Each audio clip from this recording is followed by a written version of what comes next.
আসসালামু আলাইকুম ওয়া রাহমাতুল্লাহি ওয়া বারাকাতুহু। সম্মানিত ভাই এবং বন্ধুগণ, যে জাতি তার ইতিহাস জানবে না সেই জাতি আগামী দিনে কিভাবে পথ চলবে সেটা নির্ধারণ করতে পারবে না। অতএব আমাদের সেই সূচনা থেকে ইতিহাসটাকে সঠিকভাবে মূল্যায়ন করা দরকার।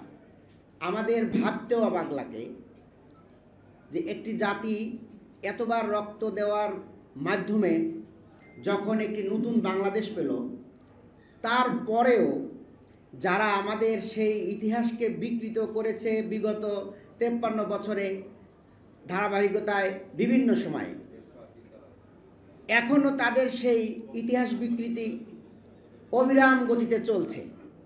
এই ভাষা আন্দোলনে যার যতটুকু অবদান আছে সেইটা আমাদেরকে স্বীকার করতে হবে। যার যতটুকু আছে তাকে সেটা স্বীকার করতে হবে। 2 নম্বর কথা হলো, যে ভাষার জন্য আমাদের ছাত্র জনতা রক্ত দিল, সেই ভাষার এখনো সর্বস্তরে চালু হয় নাই। এখনো আদালতের ভাষা বাংলা নয়, এখনো গবেষণার ভাষা বাংলা নয়।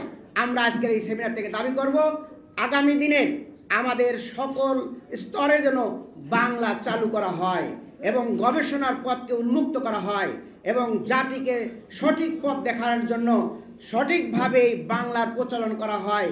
এবং আমি আমাদের সম্মানিত প্রধান অতিথিকে আমি দৃষ্টি আকর্ষণ করব, আমাদের এই 24-এর আন্দোলনের ইতিহাস যেভাবে বাংলাদেশ জামাত ইসলামী অল্প সময়ের মধ্যে একটা স্ট্রাকচারে লিপিবদ্ধ করেছে, আমরা এই অন্তর্বর্তীকালীন সরকার এবং বাংলাদেশ জামাত ইসলামী সবাই মিলে যেন আমাদের সেই ভাষা আন্দোলন থেকে শুরু করে সকল আন্দোলনের আমরা যেন ইতিহাস সঠিকভাবে লিখতে পারি এবং জাতিকে যেন উপহার দিতে পারি, সেই আহ্বান প্রধান অতিথির কাছে রেখে আমার কথা এখানে শেষ করছি।